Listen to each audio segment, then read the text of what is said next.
بعد فأعوذ بالله من الشيطان الرجيم بسم الله الرحمن الرحيم والذين جاهدوا فينا لنهدينهم سبلنا وإن الله لمع المحسنين صدق الله العظيم إن الله وملائكته يصلون على النبي يا أيها الذين آمنوا صلوا عليه وسلموا تسليما صلی اللہ علی محمد صلی اللہ علیہ وسلم صلاۃ و سلام علیک یا سیدی یا رسول اللہ الصلاۃ والسلام علیک یا رسول اللہ الصلاۃ والسلام علیک یا حبیب اللہ الصلاۃ والسلام علیک یا رحمۃ للعالمین الصلاۃ والسلام علیک یا شفیع المذنبین۔ پیارے بھائیو، آج کا بھی کوئی میرا موضوع نہیں ہے، بس ملا جلا انشاءاللہ بیان کرنے کی سعادت حاصل کروں گا۔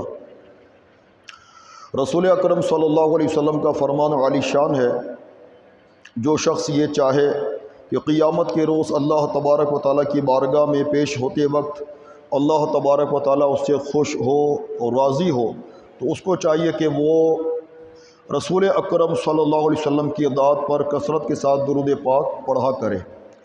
تو پتہ یہ چلا میرے پیارے بھائیوں، رسول اکرم صلی اللہ علیہ وسلم نے خود ارشاد فرمایا کہ جو یہ چاہتا ہو، جو یہ آرزو رکھتا ہو کہ اللہ کی بارگاہ میں قیامت کے روز پیش ہوتے وقت اللہ تبارک و تعالیٰ اس سے راضی ہو جائے، خوش ہو جائے، تو رسول اکرم صلی اللہ علیہ وسلم نے ارشاد فرمایا کہ اسے چاہیے کہ وہ میری ذات پر کثرت کے ساتھ درود پاک پڑھا کرے۔ یعنی کہ اگر ہم لوگ کثرت کے ساتھ درود پاک پڑھیں گے، درود و سلام پڑھیں گے، تو انشاءاللہ قیامت کے روز اللہ تبارک و تعالیٰ کی بارگاہ میں جب پیشی ہوگی تو انشاءاللہ درود پاک ہی کی برکت سے، درود پاک پڑھنے کی بدولت انشاءاللہ اللہ تبارک و تعالیٰ ہم سے راضی ہو چکا ہوا ہوگا، اور اللہ تبارک و تعالیٰ اپنے کرم سے، اپنے فضل سے ہمیں داخل جنت فرمائے گا، اور انشاءاللہ بے شمار برکتوں سے ہمیں مالا مال کر دیا جائے گا، بشرطے کہ ہم لوگ کثرت کے ساتھ دنیا میں درود پاک پڑھنے والے ہو جائیں۔ میرے محترم پیارے پیارے بھائیوں، اللہ تبارک و تعالیٰ قرآن مجید میں ارشاد فرماتا ہے وَالَّذِينَ جَاهَدُوا فِينَا لَنَهْدِيَنَّهُمْ سُبُلَنَا وَإِنَّ اللَّهَ لَمَعَ الْمُحْسِنِينَ۔ ترجمہ قرآن کنز الایمان۔ اور جنہوں نے ہماری راہ میں کوشش کی، ضرور ہم انہیں اپنے راستے دکھا دیں گے، اور بے شک اللہ نیکوں کے ساتھ ہے۔ یعنی کہ اللہ تبارک و تعالیٰ قرآن مجید فرقان حمید میں مسلمانوں کے ارشاد فرما رہا ہے کہ جو لوگ اللہ تبارک و تعالیٰ کی راہ میں کوشش کرتے ہیں، اللہ تبارک و تعالیٰ کو پانے کے لیے اور اس کو حاصل کرنے کے لیے اور اس کی معرفت کو حاصل کرنے کے لیے کوشش کرتے ہیں، اور اللہ تبارک و تعالیٰ کا قرب حاصل کرنے کی کوشش کرتے ہیں، اور وہ یہ چاہتے ہیں کہ اللہ تبارک و تعالیٰ میرے اس عمل کی وجہ سے اللہ تعالیٰ مجھ کو حاصل ہو جائے، اس کی رضا حاصل ہو جائے، اس کی خوشنودی حاصل ہو جائے۔ جو لوگ تگ و دو میں لگے رہتے ہیں اور اللہ تبارک و تعالیٰ کو پانے کی کوشش کرتے ہیں، تو جو لوگ قرآن کی تلاوت کے ذریعے سے، قرآن کو غور و فکر میں لانے کے ذریعے سے اور دیگر تعلیمات مصطفیٰ پر عمل کرنے کی وجہ سے اللہ تبارک و تعالیٰ اور اس کے رسول کے متلاشی ہوتے ہیں، تو اللہ تبارک و تعالیٰ خود ارشاد فرما رہا ہے اور جنہوں نے ہماری راہ میں کوشش کی ضرور ہم انہیں اپنے راستے دکھا دیں گے۔ یعنی کہ جو سیدھے راستے ہیں، سچے راستے ہیں، جو جنت کے راستے ہیں، اللہ رسول کی رضا والے راستے ہیں، وہ راستے دکھلا دیے جائیں گے۔ یعنی کہ اس بندے کو گمراہی کے راستے سے ہٹا دیا جائے گا، اس بندے کو بے راہ روی کے راستے سے ہٹا دیا جائے گا، اس بندے کو برے راستے سے ہٹا کر سچے راستے پر، ستھرے راستے پر، جنت کے راستے پر، صحابہ کے راستے پر، انبیاء کے راستے پر، مصطفیٰ کے راستے پر اور اہل بیت کے راستے پر اس کو لگا دیا جائے گا۔ اور جنہوں نے ہماری راہ میں کوشش کی ضرور ہم انہیں اپنے راستے دکھا دیں گے، اور بے شک اللہ نیکوں کے ساتھ ہے۔ آگے چل کر اللہ تبارک و تعالیٰ نے واضح طور پر فرما دیا اللہ نیکوں کے ساتھ ہے، یعنی کہ نیک اعمال کے ذریعے سے جو اللہ تبارک و تعالیٰ کو حاصل کرنے کی کوشش کرے گا تو اللہ تبارک و تعالیٰ اس کے لیے آسانیاں پیدا فرمائے گا۔ اور اپنے راستے آسان فرما دے گا۔ اب نیک راستے کیا ہیں؟ نماز نیک راستہ ہے، روزہ نیک راستہ ہے، زکوٰۃ نیک راستہ ہے، حج نیک راستہ ہے، مسلمانوں سے محبت کرنا نیک راستہ ہے، علماء سے محبت کرنا نیک راستہ ہے، مسجد کے امام صاحب سے، مؤذن صاحب سے، خدمت گزاروں سے محبت کرنا نیک راستہ ہے، ماں باپ کی خدمت کرنے سے اللہ تبارک و تعالی حاصل ہوتا ہے۔ لہٰذا میرے پیارے پیارے بھائیوں، جتنے بھی اچھے اور نیک راستے ہیں، اگر ان نیک راستوں کو ہم لوگوں نے اختیار کر لیا تو یقیناً اللہ تبارک و تعالی ہمارے لیے آسانیاں پیدا فرما دے گا، اور ہمارے دیگر جو راستے ہیں اللہ تبارک و تعالیٰ کی بارگاہ تک پہنچنے کے اور اللہ تبارک و تعالیٰ کی رضا تک پہنچنے کے جو راستے ہیں، اور اللہ تبارک و تعالیٰ کی خوشنودی تک پہنچنے کے جو راستے ہیں، اللہ تبارک و تعالیٰ اس کو آسان فرما دے گا۔ بس ہم لوگوں کو یہ چاہیے کہ جو بھی کام ہم کرنے لگیں، ہمیں چاہیے کہ ہم اس کو دیکھ لیں کہ یہ کام بھلائی پر مبنی ہے یا ہلاکت پر مبنی ہے۔ اگر وہ بھلائی پر مبنی ہو تو اس کو اختیار کر لیا جائے، اور اگر وہ ہلاکت پر مبنی ہے تو اس کو چھوڑ دیا جائے، کیونکہ رسول اکرم علیہ السلام اپنے صحابہ کو یہی تعلیم ارشاد فرماتے تھے، یہی درس ارشاد فرماتے تھے۔ ایک صحابی کو رسول اکرم علیہ السلام نے ارشاد فرمایا، اے میرے صحابی، ہر کام تدبیر کے ساتھ اختیار کرو، ہر کام تدبیر کے ساتھ اختیار کرو، اور یہ بھی دیکھ لو، اس کے انجام کو بھی دیکھ لو، اگر انجام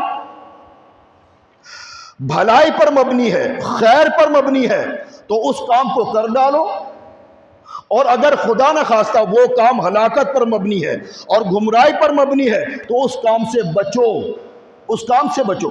تو ہمیں یعنی کہ یہ ارشاد فرما دیا گیا کہ اگر ہم لوگ اللہ تبارک و تعالیٰ کے راستے پر جانا چاہتے ہیں اور اللہ تبارک و تعالیٰ کو حاصل کرنا چاہتے ہیں میرے پیارے بھائیوں، تو ہمیں اس بات کے بارے میں غور و فکر کرنا پڑے گا کہ ہم جو کام کر رہے ہیں یا کرنے جا رہے ہیں کیا یہ ہلاکت پر مبنی تو نہیں ہے۔ اگر ہلاکت پر مبنی ہے تو اس کو چھوڑ دیا جائے، اور اگر وہ بھلائی پر مبنی ہے تو اس کو اختیار کر لیا جائے اور اس پر استقامت کے ساتھ جمع رہا جائے اور ڈٹا رہا جائے۔ تو لہٰذا میرے پیارے پیارے بھائیوں، اللہ کے رسول صلی اللہ علیہ وسلم نے ہماری تعلیمات کے لیے ہمیں بہت کچھ سمجھایا ہے، بہت کچھ بتایا ہے۔ صحابہ کرام رضی اللہ تعالیٰ عنہ جو تھے، علیہم رضوان جو تھے، وہ رسول اکرم علیہ السلام کی تعلیمات پر عمل کیا کرتے تھے، اور بہت زیادہ مضبوطی کے ساتھ اور استقامت کے ساتھ وہ رسول پاک علیہ السلام کی تعلیمات پر عمل کیا کرتے تھے۔ تو بہرحال میرے پیارے پیارے بھائیوں، ہم سبوں کو چاہیے کہ ہم اللہ تبارک و تعالیٰ کے راستے کے متلاشی بن جائیں، اور اللہ تبارک و تعالیٰ کو حاصل کرنے کے جو طریقہ کار ہے اور جو اعمال صالحہ ہے اور جو بھی نیکی ہے اس کو کر لیا جائے، کر گزرا جائے، تو انشاءاللہ اللہ تبارک و تعالیٰ کی ذات جو ہے وہ انشاءاللہ ہم کو حاصل ہوگی۔ اور دنیا میں آنے کا مقصد بھی یہی ہے میرے پیارے بھائیوں کہ اللہ تبارک و تعالیٰ کو حاصل کیا جائے، اور اس کی رحمت کو اور اس کی مغفرت کو اور اس کی بخشش کو اور اس کی جنت کو حاصل کیا جائے۔ اور وہ چیزیں تبھی حاصل ہوں گی کہ بندہ جب اپنے نفس کے خلاف چلے گا، اور نفس کے خلاف چلتے ہوئے وہ گناہوں سے بچے گا۔ جب وہ گناہوں سے بچے گا تو اس کے دل کے اندر نور پیدا ہوگا، روحانیت پیدا ہوگی، اور اس کا ایمان مضبوط ہوتا چلا جائے گا، اس کا ایمان تقویت پکڑتا چلا جائے گا، مستحکم ہوتا چلا جائے گا۔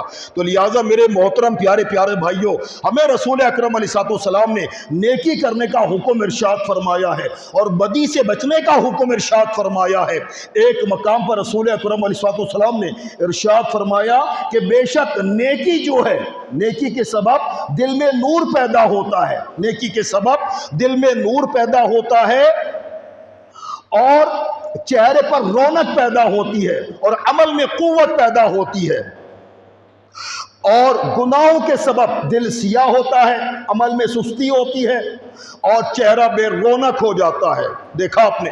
تو جو لوگ نیکیاں کرتے ہیں اور نیکیاں کرتے ہی چلے جاتے ہیں، اور گناہ کی آفر بھی ہو رہی ہوتی ہے، شیطان گناہ کی آفر کر رہا ہوتا ہے، نفس اس کو گناہ کی آفر کر رہا ہوتا ہے، اور بری صحبتیں اس کو گناہ کی آفر کر رہی ہوتی ہیں، اور خود کی بھی للچاہٹ ہوتی ہے کہ بندہ یہ گناہ کر لے، مگر وہ رکا رہتا ہے، باز رہتا ہے، کیوں؟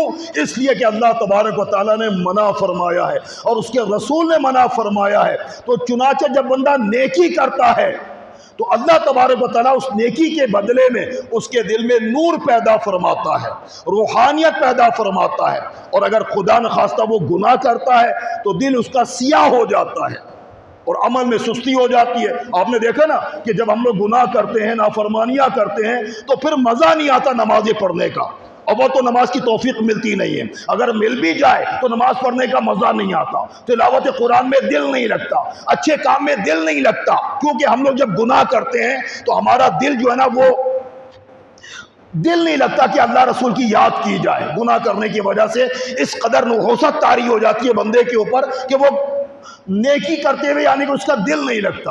تو تبھی کہا گیا میرے بھائیوں گناہوں سے بچا جائے، ہر اس کام سے بچا جائے کہ جس میں اللہ تبارک و تعالیٰ اور اس کے رسول ناراض ہوتے ہیں۔ حسن بصری رحمۃ اللہ تعالیٰ علیہ خود فرماتے ہیں کہ جو شخص اللہ تبارک و تعالیٰ کی نافرمانی کرتا ہے نا تو اللہ تبارک و تعالیٰ اس کو ذلیل کر دیتا ہے۔ اب نافرمانیاں ایک دو تھوڑی ہیں، دو چار تھوڑی ہیں، 10-12 تھوڑی ہیں، ڈھیر ساری اللہ تبارک و تعالیٰ کی نافرمانیاں ہیں۔ تو اب یہ کہ دنیا کا جو روم ہے، دنیا کا یہ جو کمرہ ہے نا، یہ تو ایگزامینیشن روم ہے گا، تو لہٰذا یہاں پر قدم قدم پر یعنی کہ آزمائشیں ہیں، قدم قدم پر امتحانات ہیں۔ بندے کو چاہیے کہ وہ اپنے آپ کو سنبھال کر رکھے اور گناہوں سے روک کر اپنے آپ کو رکھے، اور اللہ تبارک و تعالیٰ کے سچے وعدوں پر نظر رکھے کہ اللہ تبارک و تعالیٰ نے قرآن کے ذریعے سے ہمیں یہ ارشاد فرمایا ہے، مومنین کو، مسلمانوں کو، کلمہ گو لوگوں کو یہ ارشاد فرمایا ہے کہ جو لوگ اللہ رسول کی تابعداری کرنے والے ہیں اللہ تعالیٰ نے ان کے لیے جنت کا وعدہ فرمایا ہے۔ تو لہٰذا ہم لوگوں کو چاہیے کہ ہم لوگ نافرمانیوں سے دور رہا کریں۔ حالانکہ دل کس کا نہیں چاہتا نافرمانی کرنے کا، کس کا دل نہیں چاہتا گالیاں بکنے کا، کس کا جی نہیں چاہتا جھوٹ بولنے کا، کس کا دل نہیں چاہتا کہ چپڑ بات کرنے کا، کس کا جی نہیں چاہتا؟ لیکن افسوس کہ ہم لوگ اتنا سنتے ہیں، سناتے ہیں، ہم کو جتنا بھی بیان کر لیا جائے اور جتنی بھی باتیں بیان کر لی جائیں ہم پر اثر انداز نہیں کرتی۔ ہم جو کہ تو ہی رہتے ہیں، چاہے درس میں بیٹھ لیا جائے، چاہے بیانات سن لیا جائے، چاہے اجتماعات میں جایا جائے، درس و بیان سنا جائے، ہم لوگ اس بیانات کو اپنی ذات پر اپلائی نہیں کرتے اور اس پر عمل نہیں کرتے۔ میرے بھائیوں یہ بہت بڑی کمزوری ہے ہماری، بہت بڑی کمزوری ہے۔ ہم نے بس اپنا ایک ذہن بنایا ہوا ہے، امام صاحب نے بیان کر لیا، ہم نے اس کو سن لیا، نہ امام صاحب عمل کرنے والے نہ مقتدی عمل کرنے والے۔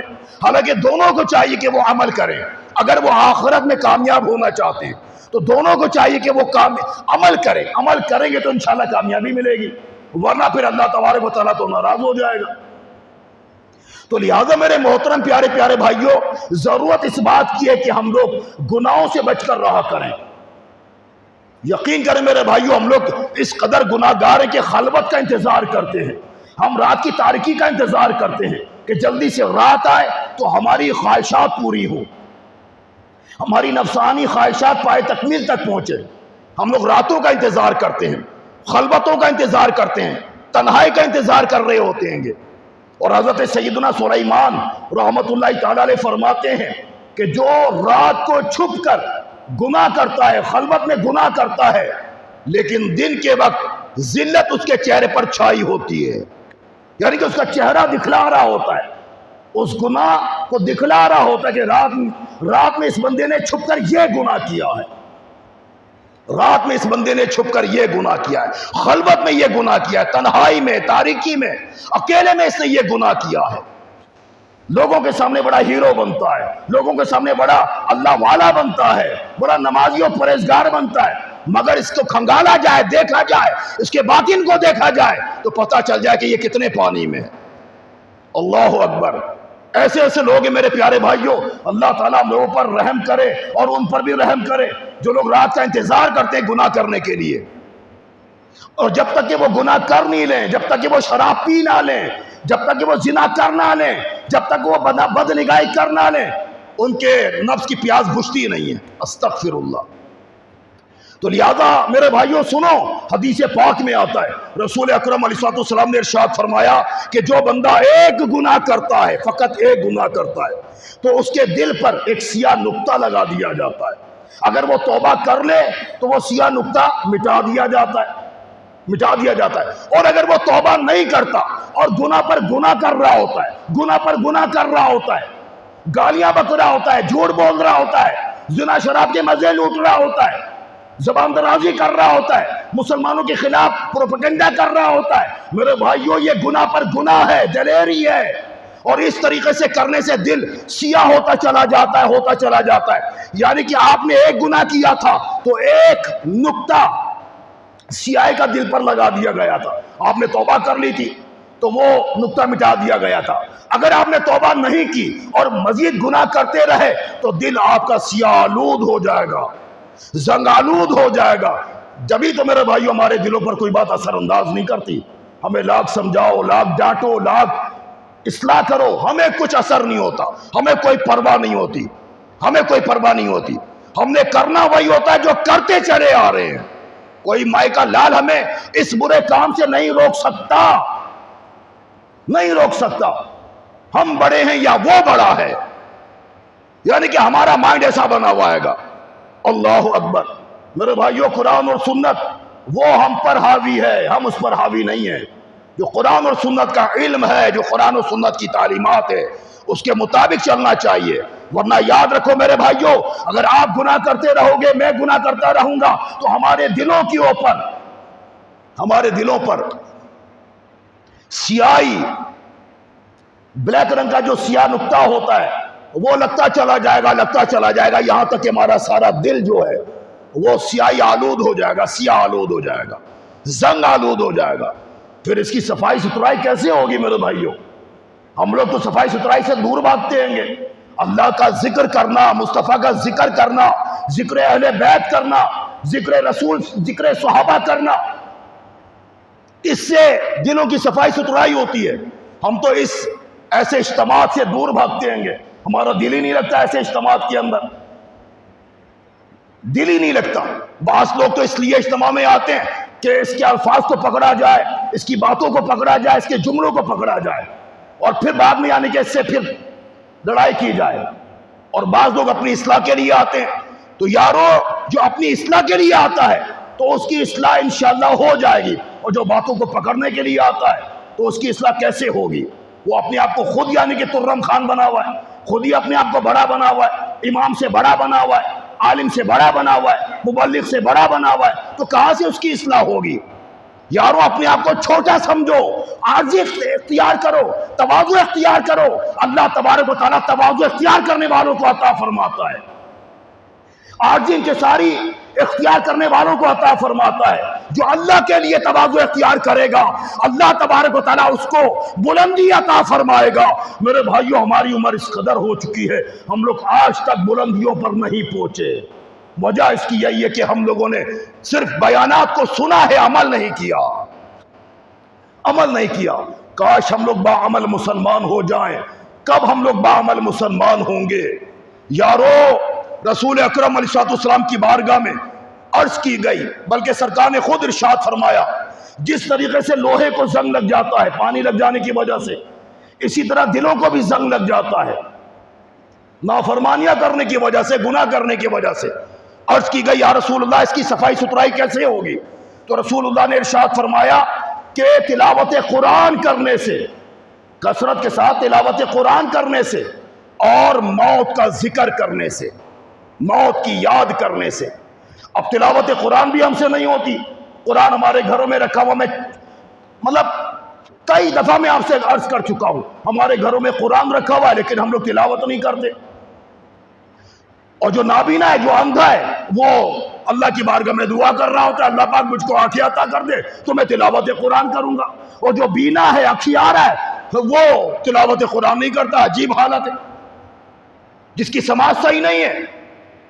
جو بہرا ہے گا وہ دعا کرتا ہے یا اللہ میرے سماعت اچھی ہو جائے تاکہ میں قرآن کی تلاوت کو سنوں، تو یہاں پر سورہ ملک کی تلاوت کی جا رہی ہوتی تو سننے کے لیے تیار نہیں ہوتے۔ ان کی الگ لوجک ہوتی ہے، ان کی الگ منطق ہوتی ہے، لوگوں نے منطقیں اس قدر یعنی کہ قائم کی بھی ہوتی ہے۔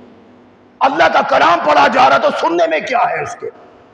بلکہ خود یعنی کہ قرآن کہہ رہا ہے کہ قرآن کو توجہ کے ساتھ، غور و فکر کے ساتھ سنو تاکہ اللہ تبارک و تعالیٰ تم پر رحم فرمائے۔ لیکن ہماری یہ الگ یعنی کہ ایک منطق ہوتی ہے سننے کے لیے تیار ہی نہیں ہے. ہم اپنا ایک مسئلہ بیان کر دیتے ہیں, ہم شیر پر سوا شیر بن جاتے ہیں. یہ حالت ہے ہماری. اللہ ہمارے حال پر رحم کرے. تو بہرحال میرے بھائیوں, قرآن ہمارے سامنے گرا ہوا ہوتا ہے. ہم اس کو مطلب آپ نے دیکھا نا میرے بھائیوں کہ ہمارے علاقوں میں, گلی کوچوں میں, بازاروں میں, اور یہ کوڑا کرکٹ کے ڈھیر پر میرے بھائیوں, میں نے خود دیکھا میرے بھائیوں کہ وہ رنگین اخبار یعنی کہ گرا ہوا ہوتا ہے گا, اور ہمیں معلوم ہوتا ہے کہ اس کے اندر قرآن کی آیت کریمہ ہے, اس میں اللہ رسول کا فرمانان ہے, لیکن ہم لوگ اس کو نہیں اٹھاتے اس لیے کہ یار ہمارا سٹیٹس, ہم اپنے آپ کو دیکھ رہے ہوتے ہیں, اپنا معیار دیکھ رہے ہوتے ہیں. ہم کوڑے کرکٹ میں جائیں اس کو اٹھائیں, یہ کیا بات ہے؟ ایسا نہیں ہو سکتا. ہمارے سامنے یعنی کہ اللہ رسول کا نام گرا ہوا ہوتا ہے گا, نہیں اٹھاتے. یہ بے ادبی نہیں ہے, یہ بھی تو بے ادبی ہے نا بھائی. جس نے بے ادبی کری ہے, گستاخی کری, اللہ تبارک و تعالیٰ اس کو ذلیل کرے گا, رسوا کرے گا. آمین, کروڑ بار آمین. اس کو برباد کرے گا اللہ تبارک و تعالیٰ, اور کر رہا ہے, اس کو کر رہا ہے. لیکن میں مسلمانوں کی مطلب آنکھ کھولنا چاہتا ہوں کہ اے میرے مسلمان بھائیوں, جہاں پر بھی رنگین اخبار ہو, جہاں پر بھی آپ کو معلوم کہ اس امت اخبار میں, فلاں اخبار میں, فلاں اخبار میں اللہ رسول کا نام ہوتا ہی ہوتا ہے گا, تو آپ اس کو اٹھانے میں کیا آئے گا؟ اوپر یعنی کہ وہ آیت کریمہ لکھی ہوئی ہوتی ہے گی. آپ بولو گے آیت کریمہ تھوڑی ترجمہ ہے. اگر ترجمہ بھی ہے تو وہ بھی تو قرآن ہے, وہ بھی تو قرآن ہے. اس کو اٹھاؤ آپ, اتنا ایسا پھاڑ دیجئے آپ, پھاڑنے کے بعد اس کو جیب میں رکھ لیجئے آپ. جہاں پر بھی کتاب اللہ دیکھیں, جہاں پر بھی آپ یعنی کہ اللہ رسول کا نام گرا ہوا دیکھیں, اس کو اٹھا لیا کریں. آپ ادب کریں, ادب کرو گے تو انشاءاللہ آپ کو اللہ تبارک و تعالیٰ نوازے گا. مگر افسوس کہ مطلب جن لوگوں کو یہ ڈیوٹیاں سونپی گئی ہیں, یہ جاب سونپی گئی ہے, وہ لوگ ایمانداری دیانتداری سے یہ کام کر ہی نہیں رہے. وہ ادھر ادھر سے قرآن اٹھا لیتے ہیں مسجدوں سے, اور اٹھانے کے بعد وہ سمندر کے اندر گہرائی میں اس کو ڈالنے کا حکم دیا گیا ہے. اس کے اندر وزن رکھنا چاہیے, زیادہ وزن ہو, تاکہ وہ گہرائی میں اتر جائے اس کلام مجید کو لے کر. لیکن افسوس کہ وہ اپنی ذمہ داری کو پورا نہیں کرتے, اور نہیں کرنے کی وجہ سے پھر کیا ہوتا ہے معلوم ہے؟ وہ سارا کا سارا ابل کر وہ اوپر آ جاتا ہے, پھر لہروں سے وہ ساحل پر آ جاتا ہے. میڈیا نے دکھلایا اس بات کو کہ وہاں پر قرآن مجید کو دیکھیے آپ, بے تحاشا بھرمار قرآن پاک کی, اس قدر بے حرمتیاں ہو رہی ہیں وہاں پر مسلمانوں کے ملک کے اندر. مسلمانوں کو چاہیے کہ وہ کسی کو کہنے کا موقع نہ دے. یہ ہماری بھی کوتاہی ہے, ہمیں اپنی کوتاہی کی طرف بھی دیکھنا چاہیے. جس کی جو کوتاہیاں ہیں اللہ تبارک و تعالیٰ اس سے نمٹے گا, لیکن ہماری جو کوتاہی ہے وہ اس کو مطلب یہ کہ میں نشاندہی کر رہا ہوں. ہمارے اندر جو کوتاہیاں ہیں, اب بات میں قرآن کو اٹھا لینا, جھوٹی سچی قسمیں کھانا, یہ رائٹ کہاں سے بنتا ہے؟ قرآن کو بیچ میں لانا ہی نہیں چاہیے. بامر مجبوری اگر اب یعنی کہ اگر قسم کھانی پڑ جائے تو قسم کھا لیجئے قرآن کی. لیکن ہم لوگ بات بات میں ہنسی مذاق میں, غصے میں, اور نہ جانے مطلب کس کس حالتوں کے اندر ہم قرآن کو اٹھا لیتے ہیں, بیچ میں لے کر آ جاتے ہیں. میرے بھائیو, جو قرآن اٹھانے والا ہے وہ کہاں سے پارسا ہو گیا؟ وہ کہاں سے پارسا ہو گیا؟ اگر وہ اس بات میں پارسا چلو ہے, اپنی بات میں اگر وہ پارسا ہے, سچا ہے, اس کے علاوہ بھی تو اس کے اندر گند بھرا پڑا ہوا ہے. تم نے ان گند کو نہیں دیکھا؟ کہیں ایسا نہ ہو کہ اس گند کی تم پر مار پڑ جائے. قرآن کو بیچ میں مت لاؤ, وہ پڑھنے کے لیے ہے, وہ سمجھنے کے لیے ہے, اس سے ہدایت حاصل کرو. ہم نے قسموں کے لیے رکھا ہوا ہے گھر کے اندر, قسموں کے لیے رکھا ہوا ہے. تو بہرحال میرے بھائیو, رسول اکرم علیہ السلام نے ہمیں یہ ارشاد فرمایا ہے گا کہ جو اپنے دل کی صفائی ستھرائی چاہتا ہے وہ تلاوت قرآن کرے اور موت کو یاد کرے. موت کو یاد کرنے کا طریقہ یہ نہیں ہے موت موت موت موت موت, یہ نہیں ہے. موت کو یاد کرنے کا طریقہ یہ ہے کہ ایسے اجتماعات میں آیا جائے, درس قرآن میں آیا جائے, درس حدیث میں آیا جائے, فکر آخرت کی جائے, فکر قبر کی جائے, اپنے ایمان کی سلامتی کی طرف توجہ کی جائے, نمازوں کی طرف توجہ کی جائے, اچھے کاموں کی طرف توجہ کی جائے. مرنے کے بعد کیا ہوگا, کفن پہنانے کے بعد کیا ہوگا, یہ سارے معاملات پر توجہ کی جائے. اس طرح موت کو یاد کیا جائے. یہ موت کو یاد کرنا کہلاتا ہے. موت موت موت موت موت یہ نہیں ہے موت موت. لوگوں کو معلومات نہیں ہوتی ہے, ان کو سمجھ میں نہیں آتی, وہ یہی کر رہے ہوتے ہیں. جن کو معلومات نہیں ہوتی, جس کا ذہن بن بھی جاتا ہے نا, وہ موت موت موت موت کر رہا ہوتا ہے.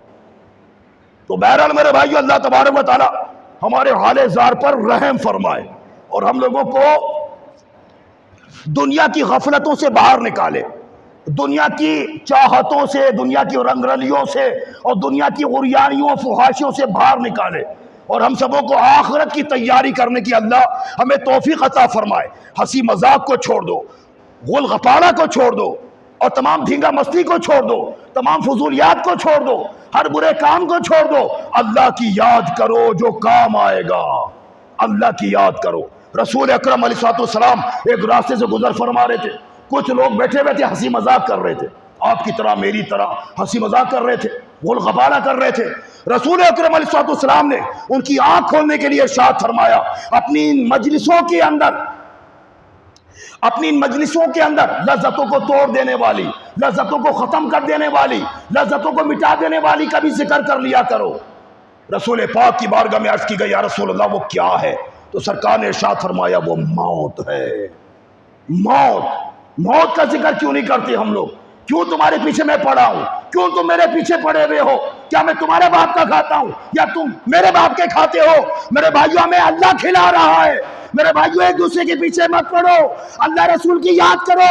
وقت تمہارے پاس میرے پاس تھوڑا ہے، مر جاؤ گے تو ایک سبحان اللہ کہنے کا موقع نہیں ملے گا۔ آنکھ کھولو، اللہ رسول کی یاد کرو، مسلمانوں کو چھوڑ دو، مسلمانوں کے پیچھے مت پڑو، لڑائی جھگڑا مت کرو، غنڈہ گردی مت کرو، پھڈا فساد مت کرو، غیبتیں چغلیاں مت کرو۔ مسلمانوں کے پیچھے پڑ کر اپنی نیکیاں کیوں اس مسلمان کو دے رہے ہو؟ تمہارے پاس خود نیکی کی کمی ہے۔ جو مسلمان کسی کی برائی کرتا ہے نا، تو برائی جس کی جا رہی ہوتی ہے، تمہاری نیکیاں اس کے کھاتے میں چلے جاتی ہیں، تمہارے پاس کیا بچا؟ ایک بازاری جملہ ہے نا، وہ کہہ دوں برا تو نہیں لگے گا آپ کو؟ بازاری جملہ ہے، کدو، یہ جملہ ہے نا بازاری، لوگ یہ کہتے ہیں نا، تمہارے پاس کیا بچے گا؟ تو اپنی نیکیوں کو بچاؤ، قیامت کے روز تم کو جنت میں جانا ہے۔ اگر جانا ہے تو بچاؤ، نہیں جانا تو ٹھیک ہے، برباد کر دو۔ تھوڑی بہت نیکی جو تمہارے پاس میرے پاس بچی ہے، بس وہ غیبتیں اور چغلیوں کی نظر کر دو۔ اللہ تعالی ہم لوگوں کو ہوش کے ناخن لینے کی توفیق عطا فرمائے، آخرت کی یاد کرنے کی توفیق عطا فرمائے۔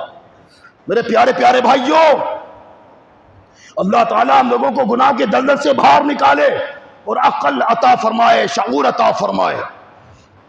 بے شمار گناہ ہیں میرے بھائیوں جو ہم لوگ کر رہے ہیں آج کی زندگی میں۔ حضرت سیدنا ابو سعید خدری رضی اللہ تعالیٰ عنہ فرماتے ہیں کہ چار ایسے گناہ ہیں اور ان گناہوں کی کثرت کی وجہ سے، زیادتی کی وجہ سے انسان غارت ہو جاتا ہے، بدحواس ہو جاتا ہے۔ یہ صحابی رسول نہیں ہے، یہ صحابی رسول فرما رہے ہیں، ابو سعید خدری رضی اللہ تعالیٰ عنہ۔ وہ چار گناہ کون سے ہیں؟ نمبر 1، کثرت کے ساتھ جمع کرنا۔ کثرت کے ساتھ جمع کرنا، جمع سے مراد کیا ہے؟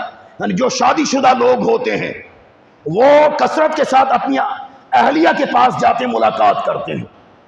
کثرت جمع کرنے سے منع فرمایا گیا ہے، اگرچہ وہ تمہارے لیے حلال ہے، لیکن کثرت جمع کرنے کی وجہ سے بندہ، اس کے دل و دماغ کے اندر وہ تر و تازگی ختم ہو جاتی ہے، وہ نیکیاں کرنے کے جذبات ختم ہو جاتے ہیں، وہ بدحواس ہو جاتا ہے، وہ غارت ہونے لگ جاتا ہے، اس کا دل دماغ کام نہیں کرتا، پھر نیکی کی طرف وہ بڑھتا نہیں ہے، وہ کمزور ہو جاتا ہے، لاغر ہو جاتا ہے بالکل، یعنی کہ وہ سست مارا ہو جاتا ہے۔ وہ منع فرمایا گیا ہے، منع فرمایا، کثرت جمع کرنے سے منع فرمایا۔ نمبر 2، شکار کرنے سے منع فرمایا کثرت کے ساتھ۔ اب شکار بھی وہ کرے جو ضرورت کے تحت ہو، لیکن آج کل کے دور کے اندر ہمارے بھائی لوگ وہ روزانہ آئے دن وہ شکار کا پروگرام بناتے رہتے ہیں، روزانہ، ہفتے میں 1 بار، ہفتے میں 2-4 بار، کبھی وہ مچھلی کا شکار کرنے جا رہے ہیں، کبھی وہ تیتر بٹیر کا شکار کرنے جا رہے ہیں، کبھی وہ پرندوں کا شکار کرنے جا رہے ہیں، کبھی اس کا کبھی اس کا شکار کرنے جا رہے ہیں۔ وہ یاد رکھو میرے بھائیوں، شکار کرنا الگ ہے، شکار کھیلنا الگ ہے۔ ضرورتاً شکار کیا جا سکتا ہے، جائز ہے، لیکن ایک تفریحاً شکار کرنا یہ ناجائز ہے۔ تفریحاً شکار کرنا، کوئی ضرورت نہیں ہے آپ کو شکار کرنے کی، کیوں بیچارے کی جان لے رہے ہیں آپ؟ ہاں، اگر بامر مجبوری شکار کرنا ہے آپ کو، آپ کر لیجئے، شکار کھیلنے کی اجازت نہیں ہے، تفریحاً شکار کرنے کی اجازت نہیں ہے، ضرورتاً کر سکتے ہیں یہ، ضرورتاً۔ اللہ تعالیٰ ہم لوگوں کو عقل سلیم عطا فرمائے۔ اور تیسری بات یہ ارشاد فرمائی جوا کھیلنا، اور آج کے دور میں جوا کس قدر عام ہے، جوا سٹا یہ لگانا اسے لگانا اسے لگانا، چھوٹے موٹے بھی گیم کھیل رہے ہوں گے نا، اس پر لگا رہے ہوں گے، وہ لوگ ناجائز لگا رہے ہوں گے، شرطیں لگا رہے ہوں گے، یہ جوا لگانا سٹا لگانا ناجائز شرطیں لگانا یہ سب ناجائز اور حرام ہے۔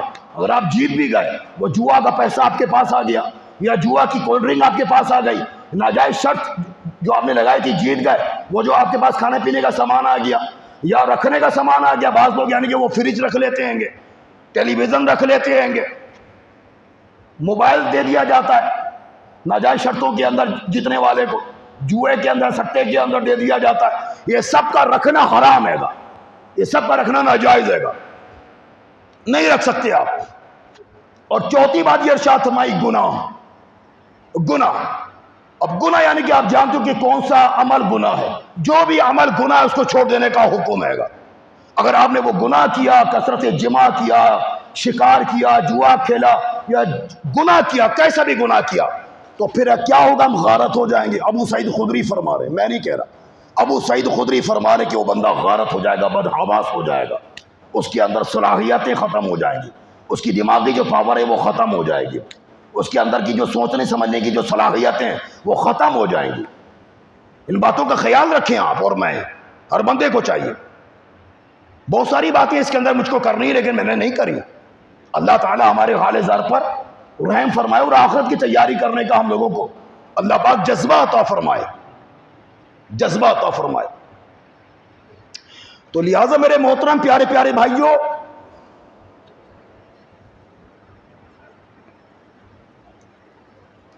حضرت سیدنا عبداللہ رحمۃ اللہ تعالی علیہ یہ قبر کے حوالے سے ارشاد فرماتے ہیں، یعنی کہ یہ ارشاد فرماتے ہیں کہ ایک شخص وہ چلا جا رہا تھا، راستے میں ایک قبر تھی، قبر میں سے آواز آ رہی تھی آہ آہ کرنے کی، اس نے توجہ کے ساتھ سنا تو اندر سے آواز آ رہی تھی کہ مجھ کو میرے عمل نے رسوا کر دیا، مجھ کو میرے عمل نے رسوا کر دیا۔ یعنی کہ میرے بھائیوں، ایک تو ہم لوگ عمل کرتے ہی نہیں ہیں، اگر کر بھی لے تو ریاکارانہ ہو جاتا ہے، وہ دکھلاوے کا ہو جاتا ہے، برباد کر دیتے ہیں ہم لوگ۔ تو لہٰذا میرے بھائیوں، صرف نماز پڑھ لینا ہی عمل نہیں ہے، رمضان کا روزہ رکھ لینا ہی عمل نہیں ہے۔ جیسا کہ میں آپ سے عرض کرتا رہتا ہوں کہ یا ایھا الذین آمنوا ادخلوا فی السلم کافہ، اے ایمان والو اسلام میں پورے کے پورے داخل ہو جاؤ۔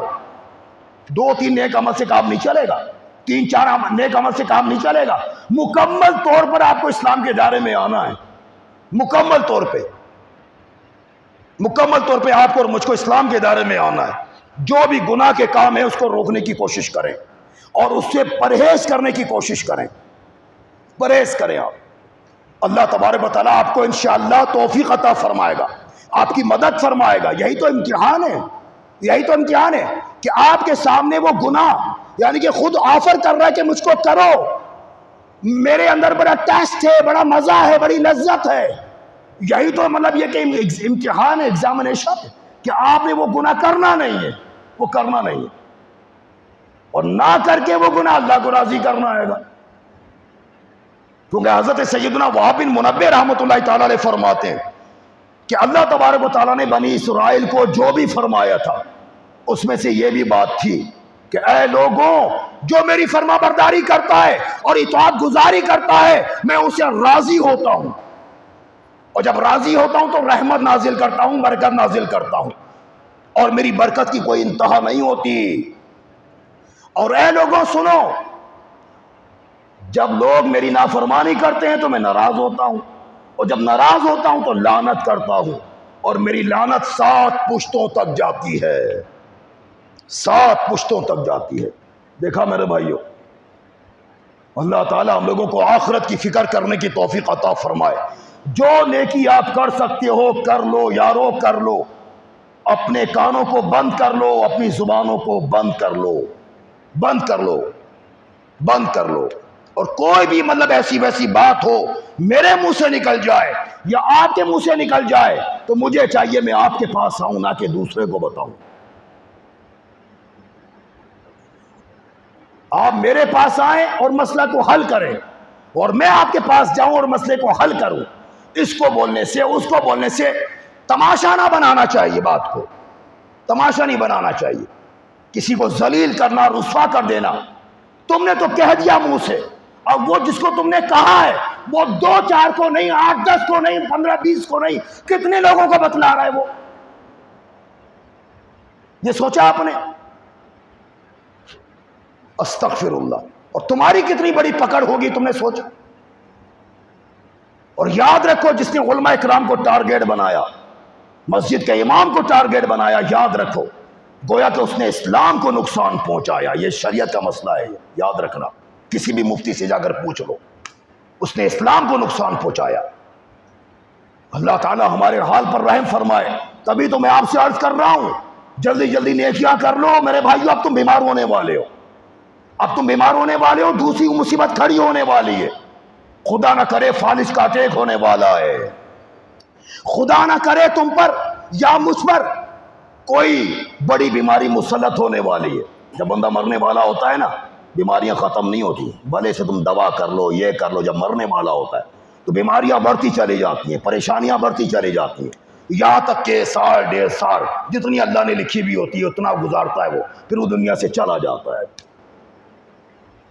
مرنے والے ہو، اور جن لوگوں کو تم نے دل دکھایا ہوگا وہ تمہاری تیمارداری کرنے نہیں آئیں گے، تمہارے جنازے میں نہیں آئیں گے، تمہاری قبر پہ نہیں آئیں گے۔ وہ لوگ جن کا تم نے دل دکھایا ہوگا، دل آزاریاں کری ہوں گی، تو گویا کہ تم مغفرت سے محروم رہ جاؤ گے، مغفرت سے محروم رہ جاؤ گے۔ اتنی باتیں آنکھ کھولنے کے لیے کافی ہے۔ تبھی میں کہہ رہا ہوں آخرت کی تیاری کرو۔ حضرت سیدنا حسن بصری رحمت اللہ تعالی علیہ فرماتے ہیں، وہ فرماتے ہیں کہ دنیا کی ایک گھڑی آخرت کی 1000 گھڑی سے بہتر ہے، کیونکہ دنیا کے اندر نیکی کی جا سکتی ہے، آخرت میں کوئی نیکی نہیں کی جا سکتی، کیونکہ یہ دار العمل ہے، وہ دار الجزا ہے۔